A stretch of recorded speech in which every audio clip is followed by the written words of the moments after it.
Magandang gabi po sa ating pong lahat ng mga nanonood po sa ating pong FB Live at dito din po sa church sa ating pong prayer meeting ngayong gabi po at minsan pa po muli po nating pupurihan ang ating Panginoong Hesus at minsan po sasambahin po natin siya. Amen? At naniniwala po ako na tayo pong lahat ay masaya na magpupuri at mag-worship po sa ating Panginoon. Amen po. At sige po, tayo po tayo. Bigyan po natin ng parangal po ang ating Panginoon sa pamamagitan po ng palakpak. Sige po. Siya lang po ang karapat-dapat ng lahat ng papuri at sasalamat. Lord, binawelcome po namin ang iyong presensya, yung banal na Espiritu, Panginoon. Lord, wala po kami magagawa kung wala ka po sa amin. At Panginoon, sa lahat po ng aming gagawin ngayong gabi na to, Panginoon, ikaw lang pong maluwalhati, Panginoon, ikaw lang pong mapapurihan, Panginoon.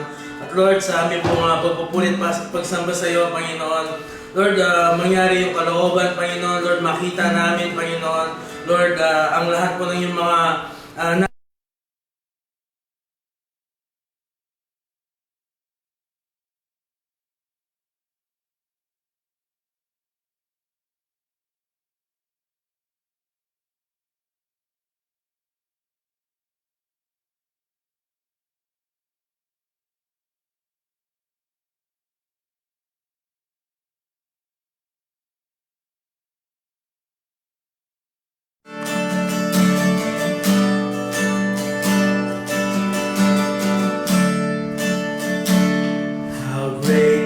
chasm that lay between us. How high the mountain I could not climb. In desperation I turned to heaven, spoke your name into the night. Then through the darkness, your loving kindness tore through the shadows of my soul. The work is finished, the end is written. Jesus Christ, my living hope. Yes, Lord, you are our living hope. Who could imagine so great a mercy? What heart could fathom such boundless grace? The God of ages stepped down from glory to bear my sin and bear my shame. The cross is spoken. I am forgiven. The King of Kings calls me his own. Beautiful Savior, I'm yours forever. Jesus Christ, my living hope. Sige po, sabay-sabay. Hallelujah. Hallelujah. Praise the one who set me free. Hallelujah. Death has lost its grip on me. You have broken every chain. There's salvation in your name. Jesus Christ, my living hope.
Sabi po sa bawat isa, maraming salamat, Brother Jess, sa pag-awit. At muli po ay magandang araw, pagamat malamig. Ayan. So, ang dami pong balita sa sa mga social media ngayon. Alam mo na yung katotohanan, pero still, they can divert something into a new news. So, kumbaga, alam mo na yung katotohanan at nangyayari ay may naipapatong pa na hindi ko alam kung kamalian yun o ano. Pero sa tingin ko parang may mali sa mga nangyayari. Bakit ko po nasabi ito? Kasi po ngayon ay pag-aaralan natin yung sa Galatians. So Galatians is 6 chapters. At kasi po dito si Pablo ay nagkaroon ng urgent at saka fiery letter. Unlike yung other epistles niya o yung mga sulat niya po, si Paul ay nagsimula ng sulat without any thanksgiving. Kasi sa mga dati po niya, nag-start siya with thanksgiving. Ngayon po dito sa Galatians, yung pag-start niya, no thanksgiving, no affirmation of the church. Yun po yung niya. Bakit kaya? Dahil po ang church was on the brink of abandoning the gospel. So kaya nga po yung sinabi ko sa inyo kanina, yung katotohanan ay na-abandon nila at iba yung ipinapasok nila. So ganun ang nangyayari dito sa sulat ni Paul sa mga Galatians. So ito yung tutunghayan natin. Ito yung magiging series of studies na naman natin ngayon. Okay? Ready? Handa na po bang lahat? Amen! At maganda yung story ito na ating matutunghayan na po. So bagong lahat, ay humingi tayo ng gabay sa Panginoon. For God, we thank you for tonight, O Lord. Gabayin niyo kami, Panginoon, sa aming pag-aaral ng inyong salita, O Lord God. Lord, bigyan niyo kami ng katalinuhan upang maintindihan ang aming pag-aaralan, Panginoon. At sa bawat salita na aking sasambitin ay magagaling lamang po sa inyo, O Lord God. At nawa, Panginoon, ang inyong pangalan ang maitaas at hindi po kami, Panginoon, na inyong nag-aaral. At Lord, iisa lamang po ang kikilalanin namin Diyos, kundi ikaw lamang, Panginoon susunod. Maraming salamat, pinupuri ka, pinapasalamatan mo God. In Jesus' name, Amen. Amen. So sabi ko nga po sa inyo kanina, kasi yung mga Judaizers ay na-infiltrate yung mga church to sa Galatians. So, ang sabi nga nila, faith in Jesus is good, but not enough. Diba ang niya? So meron silang dinadagdag. Sabi nila, you must keep the law of Moses. Sabi niya gano'n. At alam niyo ba sinabi nila, ano yun sabi nila, most especially their circumcision. Sabi niya gano'n. Actually po, it was a small issue. This was a small issue. Kung titingnan mo, this was not a minor, pero this is not a minor doctrinal disagreement. Hindi po siya minor. This was a direct attack on the heart of what? Christianity. Ito po yung direktang attack sa mga Kristiyano. If the gospel is wrong, everything else is what? Wrong. Kung mali ang gospel, lahat mali na. So sa Galatians 1 po, Paul is standing is like a watchman on the wall saying, stop. Kaya nga po sabi ko sa inyo kanina, with no thanksgiving, kagad niyang sinabi, stop, you are deserting the true gospel. Sabi niya gano'n. So ngayon po, tunghayan natin yan. Meron po ako dito na, I think 3 points lang po ito. I-divide ko siya. So, unang-una po nating main point dito is yung sa the gospel's divine source. So, dun sa verse 1 to 5 po, basahin ko na lang sa Tagalog. Sabi nga, mula kay Pablo na hinirang na apostol, hindi ng tao o pamamagitan ng tao, kundi ni Jesucristo at ng Diyos Ama, na muli bumuhay kay Jesus at mula sa lahat ng mga kapatid na kasama ko, pagbati sa mga iglesia sa Galatia. Sumayin niyo nawa ang kagandahang loob at kapayapaang mula sa Diyos, Ama at sa ating Panginoon Jesucristo. Inialay ni Jesucristo ang kanyang sarili para sa ating kasalanan ay sa kalooban ng ating Diyos Ama, upang mahango tayo sa masamang paghahari ngayon sa sanlibutan ito. Purihin ng Diyos magpakilanman. Amen. Ito yung tingnan natin dito yung the Gospel's divine source. Saan yung galing ito? So, yung authority ni Paul dito, doon sa binasa natin actually, Paul's authority is not coming from any human. But Paul an apostle, not man or through man, but through Jesus Christ and God the Father. So nanggaling yun kay nag-affirm doon si Jesus Christ mismo. Paul begins by defending the divine origin of his apostleship. Yung kanyang pagiging apostle, hindi siya na-appoint, self-appoint. Hindi niya in-appoint ang sarili niya, unang-una. Pangalawa, hindi siya in-appoint ng isang council o ng isang kabuuang grupo. Pag sinabi mo kasing council, isang grupo na nagtatalaga ng isang tao. Pangalawa, hindi siya in-appoint ng human tradition. So, sa gobyerno may na-appoint, di ba? So, that's part of the tradition. Parang sa atin, ang executive is nag-a-appoint ng mga secretary at mga undersecretary. He was appointed by Jesus himself in Damascus Road. Makikita po natin yan dun sa Acts 9. Napaka-importante pong ito dahil Paul's authority is human, then his message is human. So tao siya, ang message niya, human.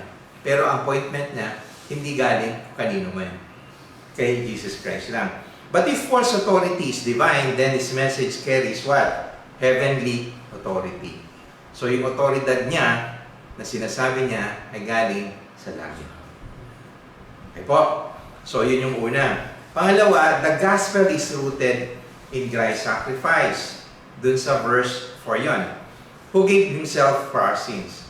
Kasi ang pinaka kumbaga ugat nung gospel na yon is yung sakripisyo ng ating Panginoon Kristo. Yung pagkamatay niya. The gospel that start with hindi nag-start ang gospel sa mga effort natin. Hindi po. It did not start with our effort. Yan sabihin mo, kasi ginawa ko to.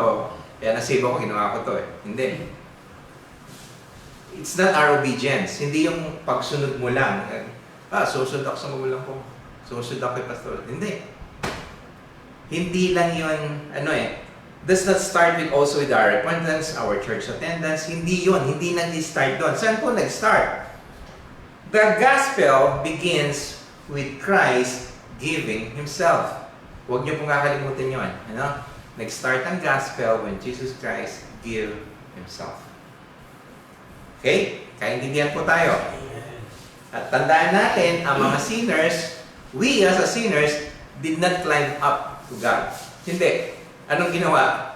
Anong nangyari? Siya ang pumunta sa atin. God comes down to save sinners. Malinaw po yun, ha? Okay? Pangatlo, ano yung purpose ng gospel sa verse for them? To deliver us from present evil age. Okay? Alam niyo po ba ang salvation is not just forgiveness of sins? Hindi lang yan. Ano pa yung alam niyo? It is a deliverance from power and system of this evil world. Deliverance siya. So dun sa pangit na kalakalan dito sa mundo. Alisyon. Christianity is not self-improvement. Sasabihin mo, Kristiyano na ako. Nag-improve ako. Christian ka na, nag-improve ka. No. Ang improvement kasi ay parang may naiiwan pa. No? So, halimbawa po, bigyan ko kayo ng somehow an improvement. Ginawa yung isang bahay. Ngayon, hindi pa siya natapos. Pero, may nagawa na siya. Nag-improve ba? May improvement? May nagawa. Pero not yet totally tapos. O ba? So, Christianity is not just self-improvement. Hindi ka nag-i-improve lang sarili kung hindi ito. Ito ay isang rescue. No? So, rescue. Parang kanina, sina pastore na nasiraan. So, we have to go there to rescue. No? Kung pinuntahan ko lang sila doon, iniwan ko, sabi ko, okay na, alam ko, nag-ano na kayo. Nag-improve na ba yung sasakyan mo? Okay naman. O, tapos iniwan ko na sila. Hindi rescue yon. Para kinomfort ko lang sila, nandito ako pag kailangan nyo. Parang gano'n. No? But, okay na yung sasakyan. Don't worry. So, Christianity is not just self-improvement. It is a rescue sa atin. Ano po? Pangatlo, the glory of the gospel. All glory goes to God because salvation is what? By God's plan, by Christ's work, by the Spirit transformation. Yan po yung lagi nating tandaan, no? Human religion, sinong gina-glorify niyan? Pag human religion? No, human religion only glorifies man. The gospel glorifies God. Kasi po ang religion gawa ng tao. So, human religion glorifies only man. But the gospel glorifies God alone. Okay. So, yun yung sa una natin. Dun sa gospel's divine source, yung pinagmulan niya, supposed authority is coming from God. The gospel is rooted in Christ's sacrifice. Pangatlo, the purpose of the gospel. At panglima, the glory of the gospel. Pangalawang main point po natin, the gospel's unchanging message. Hindi nagbabago ito. Ano po? Sa verse 6 po, si Paul, nagulat siya. Na-shock siya. Paano ma-shock ang diba? Na-shock siya. Kasi, kung basahin niyo 6, nagtataka ako kung bakit kay dalhin ninyong tumalikod sa Diyos na tumawag sa inyong sa pamamagitan ng kagandahang loob ni Kristo at kayo'y bumalik agad sa ibang magandang balita. Ano nangyari? Bumalik agad. So, there's a twist already. Doon siya nagulat. Diba? Parang ngayon, sinasabi ko, nalaman niyo yung good news and afterwards, after an hour, or after 2 days, or after a week, binago na naman ninyo. May dinagdag ka. Actually, Paul is not angry first. Hindi siya nagalit actually. Ano nangyari? Sabi ko nga sa inyo, na-shock siya. Na-shock siya. Why? Kasi, yung mga Galatians, they were turning quickly. Ang bilis nilang nagbago. At na-deceive sila, mabilis. At pangatlo, at willingly na-desert ang Panginoon.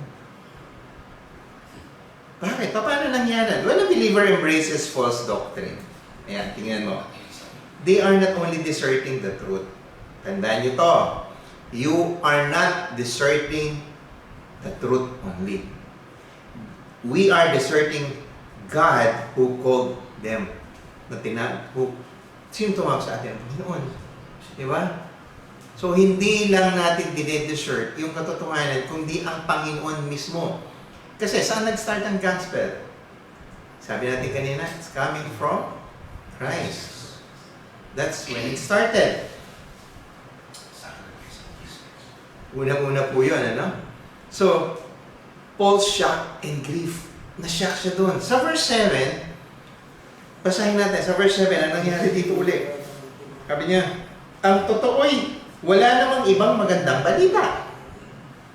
Kaya nga lamang, may mga nanggugulo sa inyo at nagsisikap na baguhin ang magandang balita ni Kristo.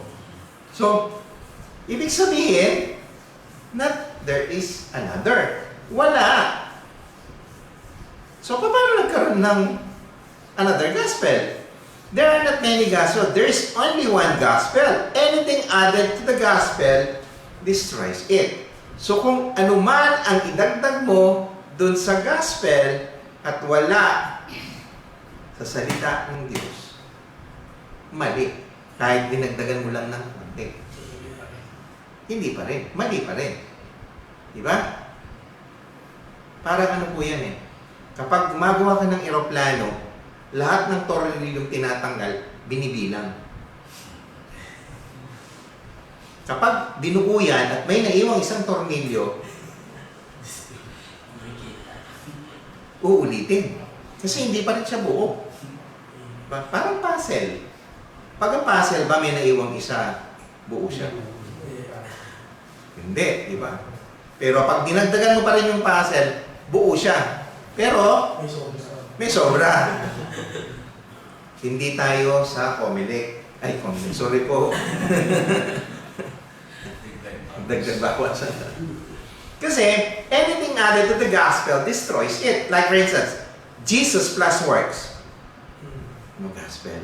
Dinagdag mo eh. No? Jesus plus what? No gospel. Jesus plus human performance. No gospel. Jesus plus religion. Bakit? Kasi it's only Jesus Christ. Christ-centered. So, sino yung naggugulong itong mga to? Bakit? Kaya nga sabi nila, no? Wala namang additional na gospel eh.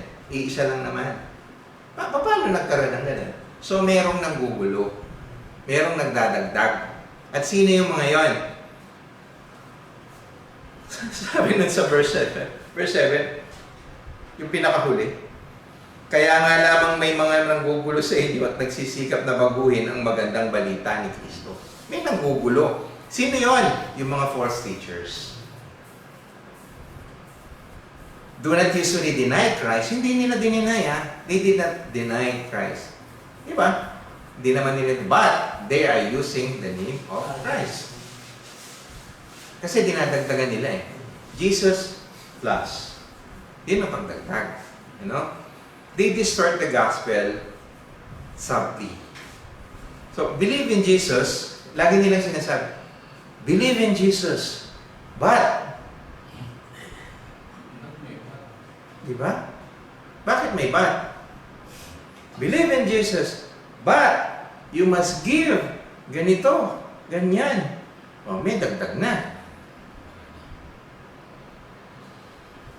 Brother Eric, believe in Jesus, but you have to give me a car.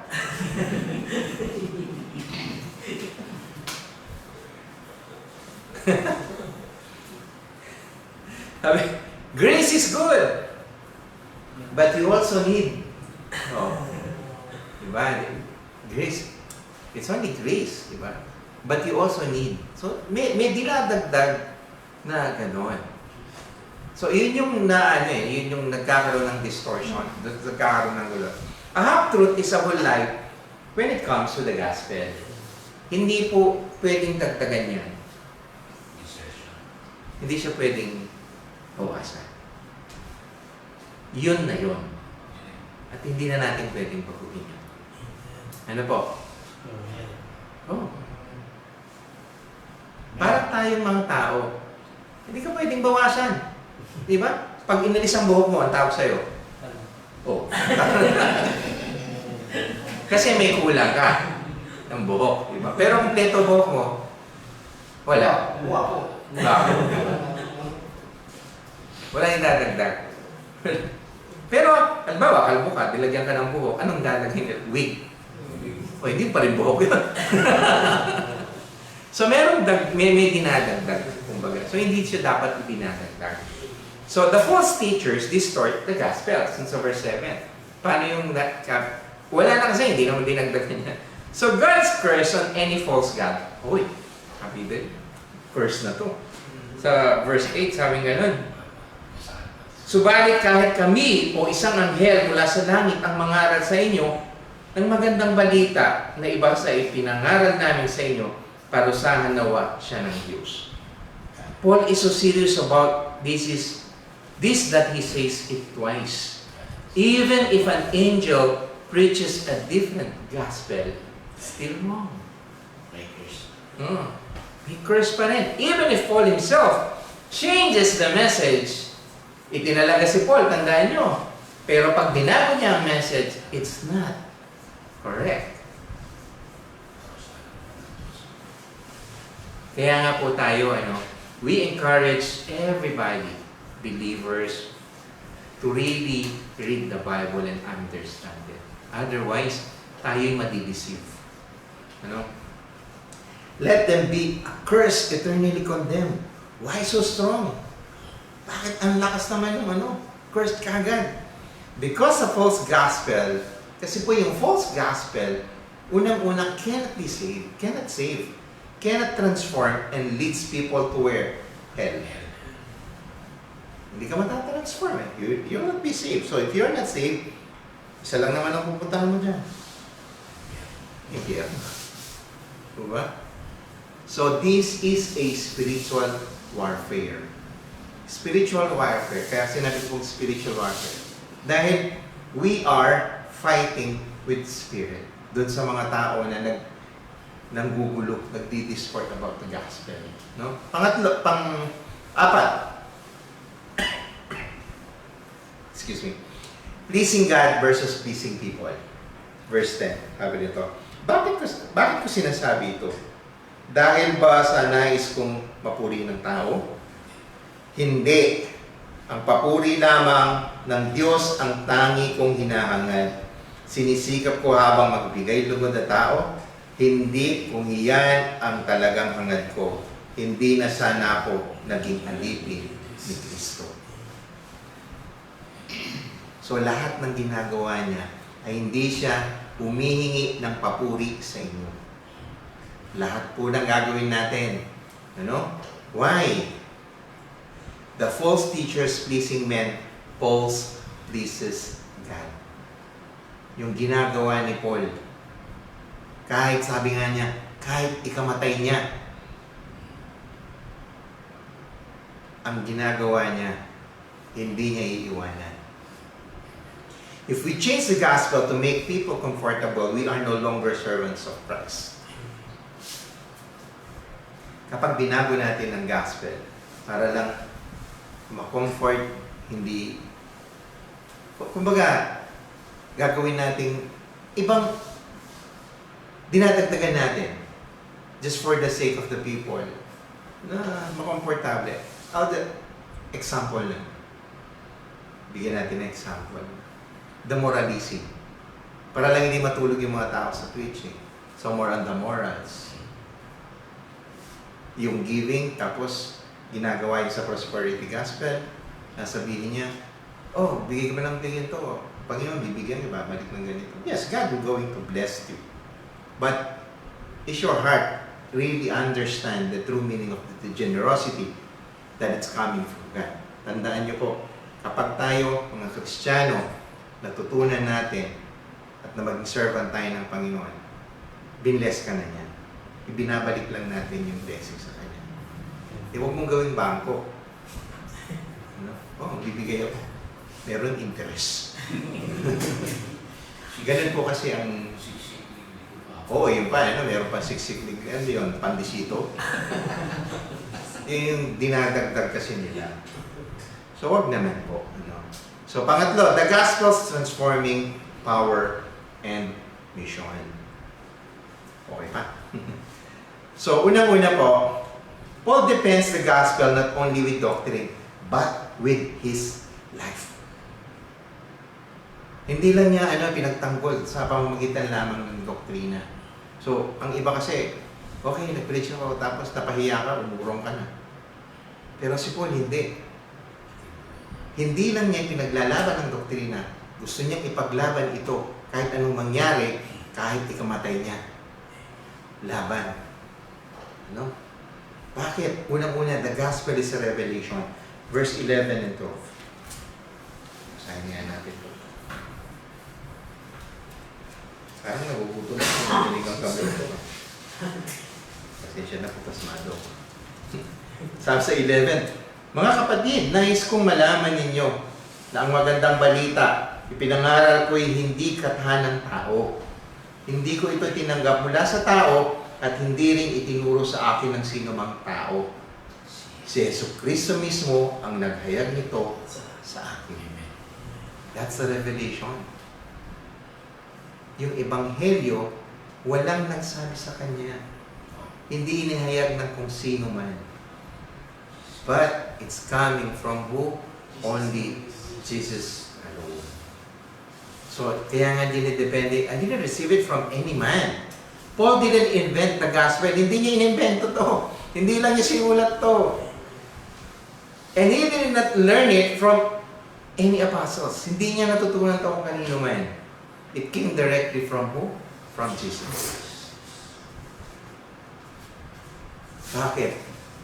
Unang-una, the life of Jesus. The life of Jesus, God became man. Pangalawa, the death of Jesus. He died dahil sa ating mga kasalanan. Pangatlo, the resurrection of Jesus. He conquered the sin and death. Pang-apat, the offer of salvation. Anyone who believes in Him receives the forgiveness and what? Eternal life. May nagsabi ba ka ng tao ganito? Wala. It's a revelation coming from Jesus alone. Okay? Yung human religion kasi may mga tinuturo. May mga tinuturo dito pag sa human religion. Lagi nating naririnig yan sa mga social media. Kaya mo yan! Try harder. Di ba? Yan yung mga turo eh. So, rely ka lang sa sarili mo. Try hard. Yan. Try hard. Be better. Kung walang better. Make yourself worthy. So parang, anything a self-centeredness. You're not relying on us. Kung hindi, kanino? Sa sarili mo. Okay? But the gospel, ano tinuturo ng magandang balita? Anong itinuturo? That you are dead. Patay ka. You cannot save yourself. At sino makakasave sa inyo? Christ only saves you fully. So kailangan maging dependent tayo sa Kanya, hindi sa sarili natin. Amen. Kasi lagi natin sinabi, ako. Kaya nga sa lagi na-invento yung, sige, ikaw na. Kaya nga nauna yun eh. So, kilalanin natin. Bakit kailangan mong paniwalaan si Paul? Sino ba si Paul?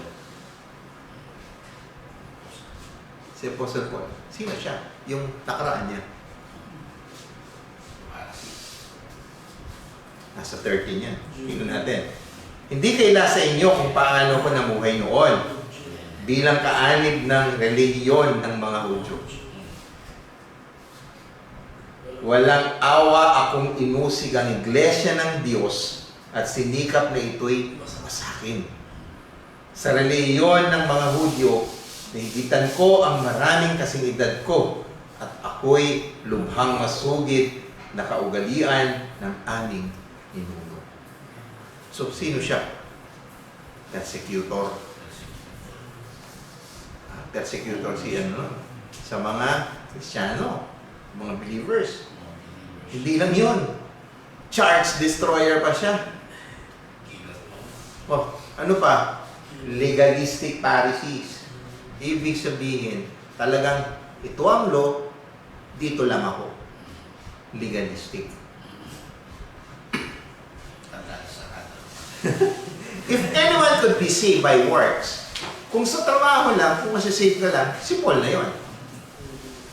Diba? Ano siya eh, talagang panatiko, kumbaga. Diba? But he was not saved by works. He was saved by what? Grace. His past proves the gospel is not a moral improvement. Hindi po, sabi ko nga sa inyo kanina, no? The gospel is not moral improvement. Hindi ka ini-improve ng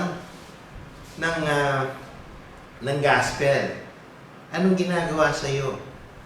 Kasi sino ka? You are dead. Tama? Diba? You are dead. And what is that? You are spiritually resurrected. You are spiritually resurrected. Bakit? Kasi po, si Paul, nung una pa lang, ang sabi niya sa 15, sa verse 15, Ngunit dahil sa kagandahang loob, kinilala natin si Paul dun sa past niya. Persecutor siya. Church destroyer siya. Legalistic pa siya. Pero ang sabi niya rito sa 15, ngunit dahil sa kagandahang loob ng Diyos, pinili niya ako bago pa ako pinanganak at tinawag upang maglingkod sa Kanya. Ganda, no?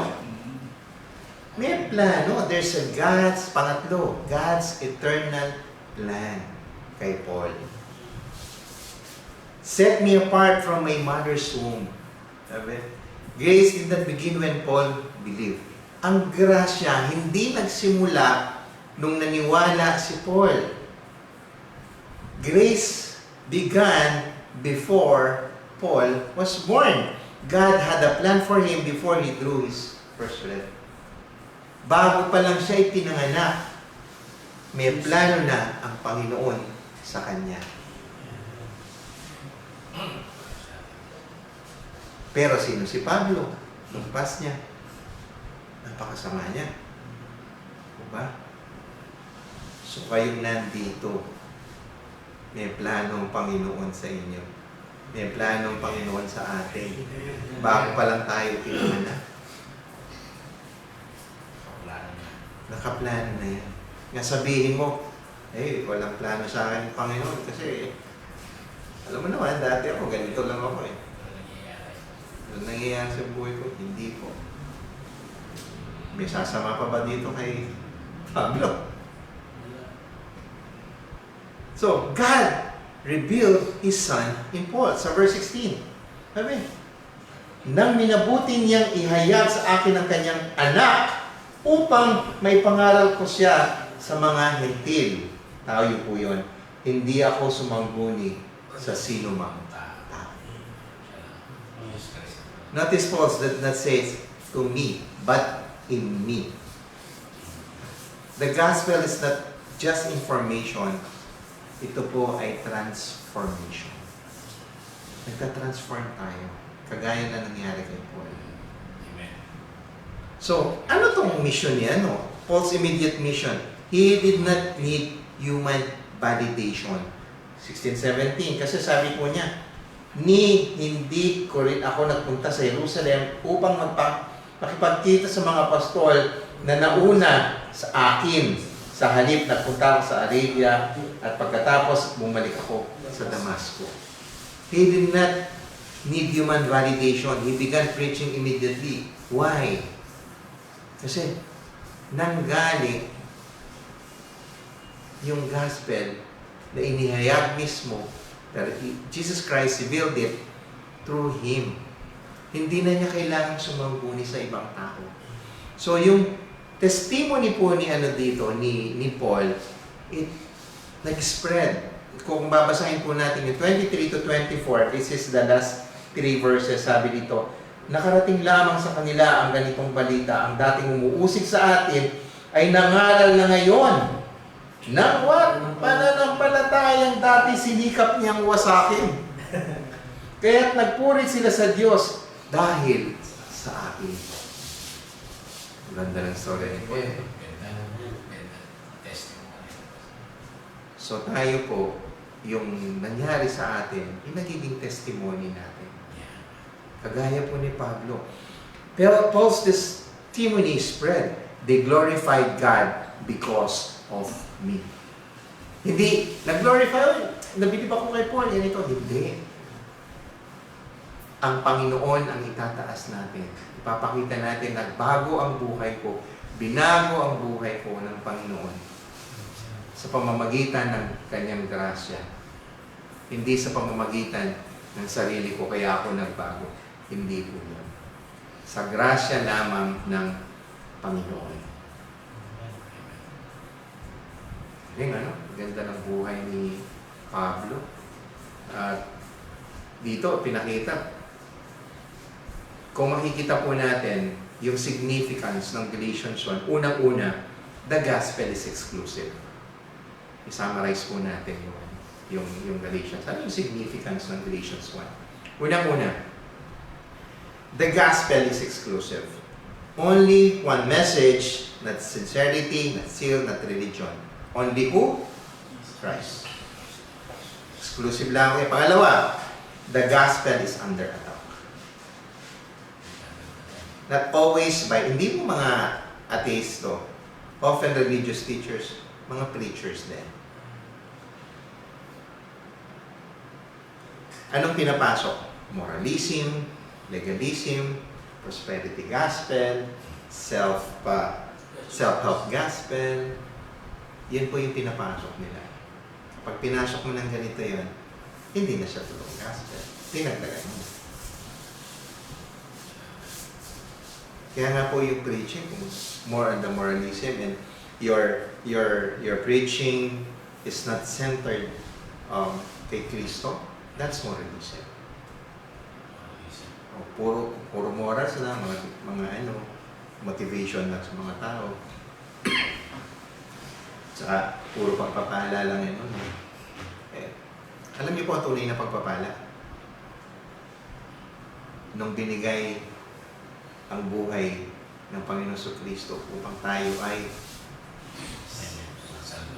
masalba doon sa mga kasalanan. Yun ang totoong blessing. No? Pangatlo, the gospel is inwardly transforming. If it not only forgive, it changes desires, identity, and mission.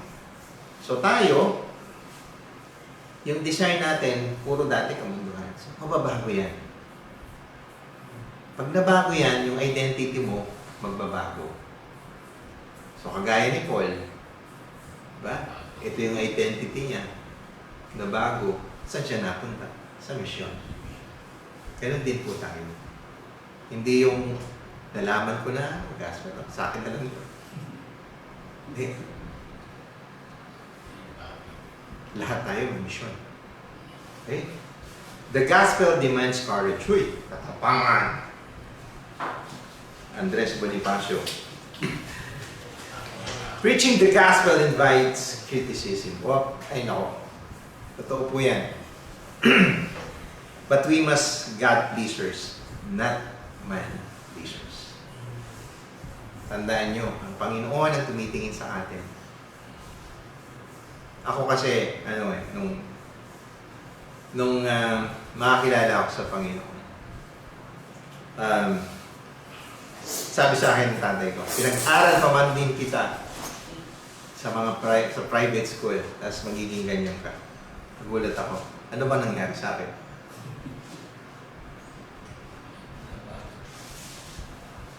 Ano bang nangyari sa akin? Naging masama ba ako? Nung nakilala ko ang Panginoon. Hindi. Hindi po ba? So they want us to stick on the tradition. Ano yung tradition na yun? Yung tradition namin kasi is the Catholicism. Yung dating religion namin. So, iniisip nila, kapag nabago, umalis ako sa religion, nagbago na rin ako. Totoo, nagbago ako. Kasi hindi na ako yung lumang virgin. Ako na yung bagong virgin na anak ng Diyos. Yun yung katotohanan. Diba? The gospel is personal and missional. Every Christian is called what? To believe it. To guard it, to share it, at live it. Ipamuhay natin. Bitin natin. Kailangan maniwala ka. Believe it. Bantayan mo. Guard it. I-share it and live with it. At ipamuhay natin. Okay po? So, pinakita natin significance. Apply naman natin sa buhay natin. May 5 minuto pa ako. Okay lang? Okay. Sa application natin sa buhay natin, kailangan po natin examine the gospel you believe. Huwag ka lang, parang yung mga Bereans, hindi lang nila pakikinggan. After nila mapakinggan, mag-aaralan yan. Ganon din po tayo. Okay? It is grace alone, through faith alone. Christ alone. Pangalawa, identify false gospel sa ating mga kultura. Kailangan ma-identify natin yung mga false gospel. Bigyan ko kayo. Ito. God will bless you. Totoo. Pero dinagdagan. If you are good. Salvation is faith plus works. Just be a good person. There are deadly lies. Be a good person lang daw. Napaka-unfair naman yata. Ako, ipinanganak akong mabait. Mabait ako, di ba? Kasalanan ko ba naging mabait ako? Makarating na ba ako ng langit? Paano naman si Brother Bob? Napakasama ng ugali. Di wala na siya. Diba? Hindi naman niya kasalanan maging masama siya. Totoo ba yan? We are accepting it because we are dead sa kasalanan niya. Biro lang yan, Brother Bob, ha? Baka hindi ka na kumain ng palabok mamaya. So, yung just be a good person. Ako po, totoo. Lumaki ako ng ganun. Sinasabi lagi sa akin, maging mabait ka lang. Pati nga pagpasko Sabi, maging mabait ka lang. Bibigyan ka ng regalo ni Santa Claus. Alam niyo, lumaki ako ng ganun. Lumaki kami mula pagkabata hanggang nagkaisip. Ganun na ituro. Hindi naman po masama na itinuturo na maging mabuti ka. Pero it will not save you. Sa grasya lamang ng Panginoon, doon tayo masasave. Amen. So, kailangan natin maintindihan yan. So, yun yung kailangan ma-identify natin yun. Pangatlo, sabi ko nga, guard. Diba? Guard your heart from legalism. Ang legalism, may performance keep me safe. Wow. Performance. To the level. Pagalingan, ano? God is pleased only when I succeed. Uy. Pag hindi ka pala nag-succeed, si God hindi. Sasabihin sa'yo, bubo ka pala. Kawawa ka naman, di ba? Kung sasabihin sa'yo ng Panginoon. Pag hindi ka nag-succeed, ibig sabihin. Ba yan? Hindi na-please si Lord sa'yo. Pero, ang gospel, sinasabi niya, Christ keep you safe. Simple lang, ano? Simple, pero rock. Rock of my salvation. Live as a God pleaser. Be willing to stand for truth even if it's unpopular. Kailangan, i-please natin ang Panginoon. Ay, nandiyan si Pastor, magsishare ako. No. Ay, nakikita ako. Hindi. Alam nyo, masaya ako na nakapag-share ng Word of God. I'm not trying to please you here. Masaya ako na nakakapag-share ako at may natututunan kayo. Kasi ako natututo din sa mga pinag-aaralan ko. Pag nakita ko na natututo kayo, natutuwa ako. Ayokong i-please kayo. Gusto ko matuto kayo. Gusto ko matuto tayo. Kasi kapag sabay-sabay tayong natuto at nalaman natin ang katotohanan ng gospel, ang Panginoon natutuwa sa atin. Amen. Diba? Huwag nyo nang hintayin yung matuwa si barangay captain para magkaroon ka ng ayuda. Huwag na yun. Yung ayuda, dito lang yun. Testify like your life should tell others. Hindi mo na ipagmalaki, Cristiano. Marami akong na-experience about that. Pag may nag-i-interview ko, pag nilaman nilang pastor ako, alam niyo po, Christian ako. You don't have to say na pag malaki mo na Christian ako. I'm not saying na hindi ka maging proud as Christian. Pero, God save sinners, look at me. Parang gano'n. Si Paul, yung ba nang huli? Diba? Nakita nila yung transformation ng buhay niya. Dating prosecutor. Pero nakita nila yung pagbabago. Yung church destroyer, siya na yung nagsishare ng gospel. Wow! Diba? Makita mo si Brother Eric, Amen. nagba-Bible study sa bahay nila.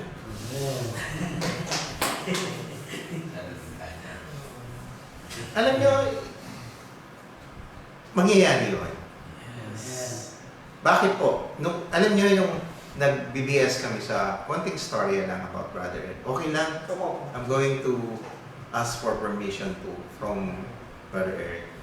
Kasi po, nung unang namin ginawa yung Bible study sa Quiliawan, nag-start kami na kami sa Sir Tita. Ako po yung nagkakondak ng BS noon. So, may mga ilang babae yan. So, mga ilang linggo, ilang buwan, sa isa nawawala hanggang sa si Brother Eric na lang ang natira. Pero patuloy pa rin po yung gawain niya. Nahinto lang po yun ng 2 buwan dahil na-aksidente ako. Pero itinuloy pa rin nila. Lagi ko po sinasabi, makikita nyo yan, si Brother Eric kasama na natin sa church. Sagot niya, Amen. darating tayo dyan.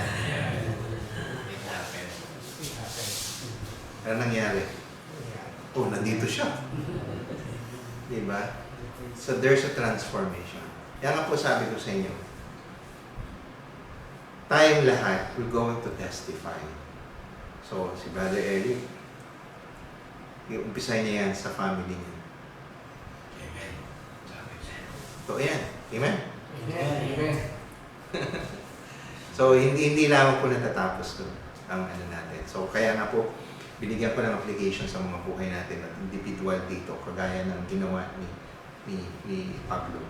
Ano po? Sa buhay natin. So, kailangan ibantayan natin yan. No? Kasi, Galatians is a trumpet call to a church. So, itong parang, wait, gising! Wake up. Wake up! Kasi po, there's one gospel. It comes from God alone. Lagi natin tandaan yun. It cannot be improved, cannot be altered, it must be defended at all costs. Amen? So, let us be the people who, tayo, anong kailangan natin? At sino tayo? Believe the gospel, stand firm in the gospel, and guard the gospel and proclaim the gospel. Amen. Amen.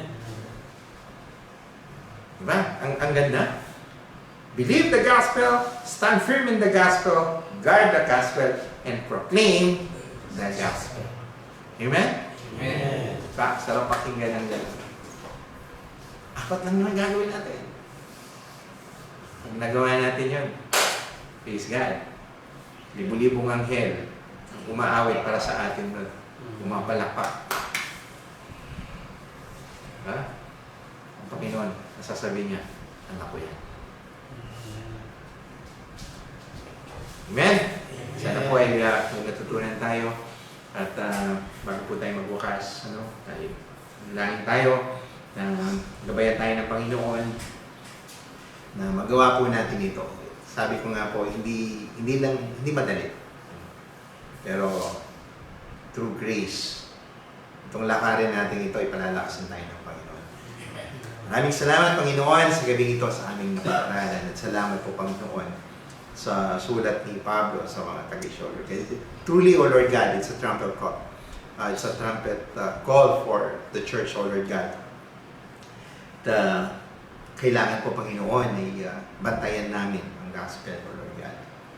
Hindi lamang po kami maniwala, hindi lamang po ipangbuhay namin ito, kung hindi, Panginoon, iproclaim namin ito, O Lord God. I pray each and every one here, O Lord, na nandito sa mga nanonood, nandito sa aming prayer room, O Lord God, ay kayo ang umbay sa kanila noon. And we know, Lord God, you already given this mission to them. At may itinalaga ka sa kanila, Panginoon. Mula pa lamang po sa sinapupunan ng kanilang mga magulang, sa kanilang nanay, Panginoon, ay may mission ka na at plano sa kanila, Lord. Maraming salamat, Panginoon. Gabayan niyo kami, Panginoon, bilang iyong servant, Lord. Maraming salamat po, Lord. Pinupuri ka namin, pinapasalamatan ka. In Jesus' mighty name we pray. Amen.